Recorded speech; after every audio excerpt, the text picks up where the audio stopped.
Garel-Jones to the stage, that'd be great. I think we'll grab a couple of seats as well, if that's okay.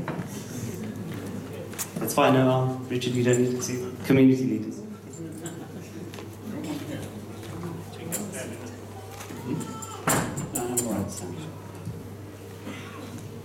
Good evening, everybody. It's a very great pleasure to be here. Many of you will know that I have a criminal past. I was the European Minister at the time of the Maastricht Treaty.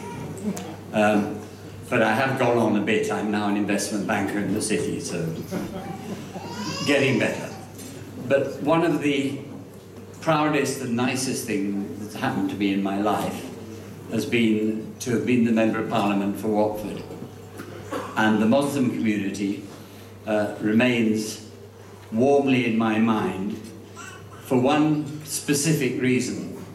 In the mid-1970s, I was the prospective parliamentary candidate for Watford, and our offices were in Harwood's Road. And opposite our offices was a school called Chater School. And I remember sitting in my office and hearing a lot of noise going on there.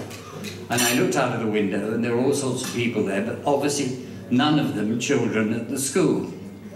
And this happened week after week, and eventually I went down and tried to find out who they were. And it turned out that they were a bunch of newly arrived immigrants from Pakistan, from a place called Courtley, if I remember correctly. And the reason they were meeting in the school in Harwood Road was because they didn't have a mosque. So I made it my business to talk to them, to help them, and we worked together. And eventually, after one or two setbacks, we managed to get permission to build what is now, I think, the central mosque in Watford. And so that was something that I was very proud of as a Member of Parliament. But more than that, looking back now in the course of this evening, I've met some of the children and even grandchildren of those people I met in those days. And the fascinating thing about the Muslim community in Watford is the way the descendants of those people that I met, when was it, 30 or 40 years ago, have become wholly integrated into British society. And every now and then I meet someone in the city or someone talks to me about an employee from Watford who turns out to be a Muslim. And that really warms my heart 30 or 40 years on. And finally, I think I'd like to pay tribute to Watford as a whole, because it's not just the Watford Muslim community that has become integrated, but also the Sikh and Hindu community as well.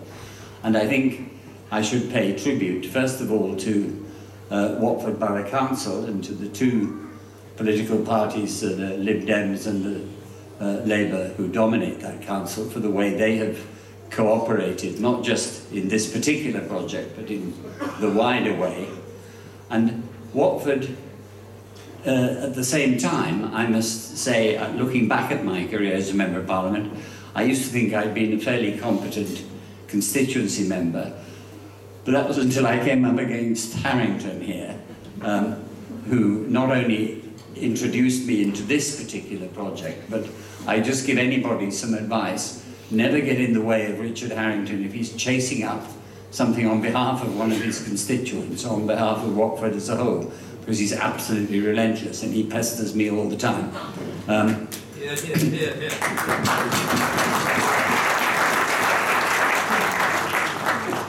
And finally, the tribute, and the Watford Muslim community is part of this. Watford, in my mind, is one of the true representatives of what I would call Middle England: democratic, tolerant, hard-working, right across the socio-economic spectrum. You find people in Watford with family values, working hard to support not only their families, but their town and the institutions that make Britain what it is. So it's a very proud moment for me, 40 years on from that incident of all the noise in Chater School opposite Harwood's Road, opposite me in Harwood's Road, to see you all here this evening. Thank you very much for asking me, and I wish you all the best for the project.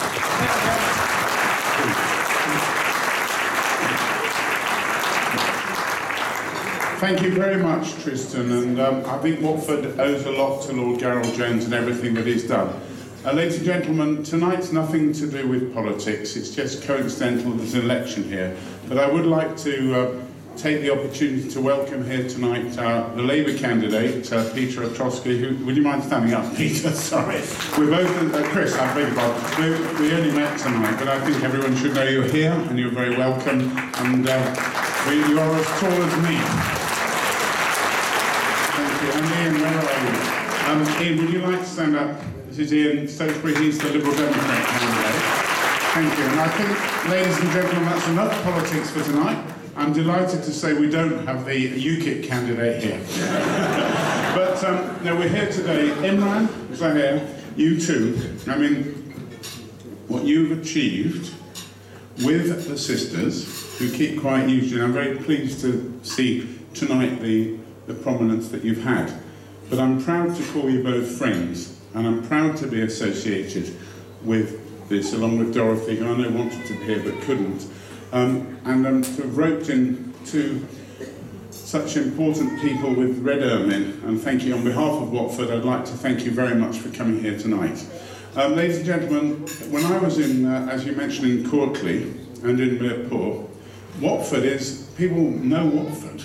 It's like, they know, throughout the world usually, when you say Watford you get Elton John, but in parts of Kashmir, Watford actually is probably the most famous place in the world.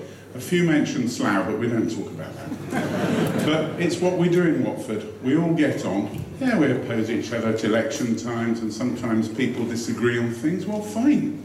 You know, we're proud to live here, and we're proud to be associated with it.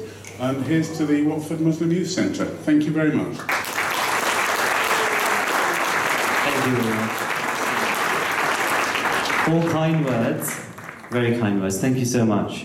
I would now like to ask the infamous Lord Qurban Sahib to say a few words in his thoughts and his feelings and emotions towards the project as well. Thank you. If you welcome Lord Qurban Sahib.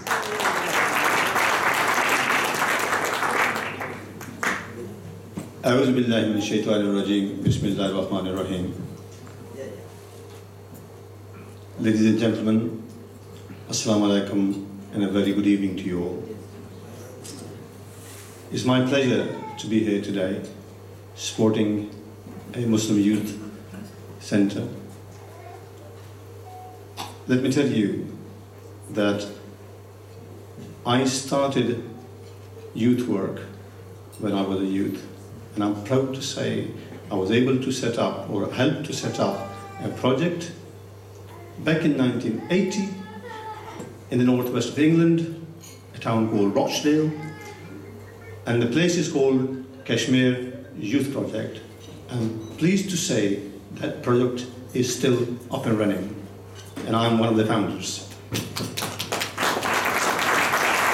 And the reason that I chose to support such a project, and I continue to do so, I feel that the Muslim leadership,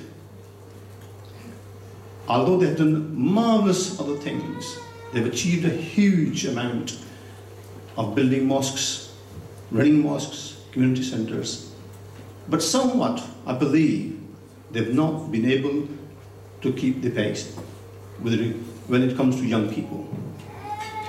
Many people feel, and because I was grown up in England as well, as a young person I felt the mosques were doing a lot of good things, but they were not serving the young people outside the religious teaching. That is why I chose to support a youth centre separate for the youth.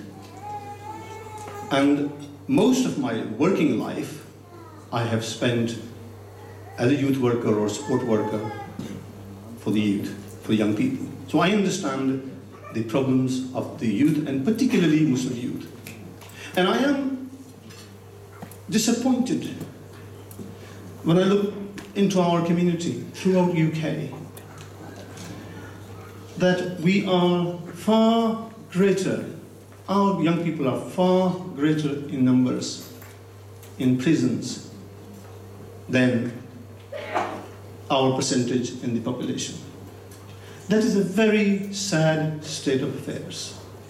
And we cannot just stick our heads in the sand and deny it, because that is a reality.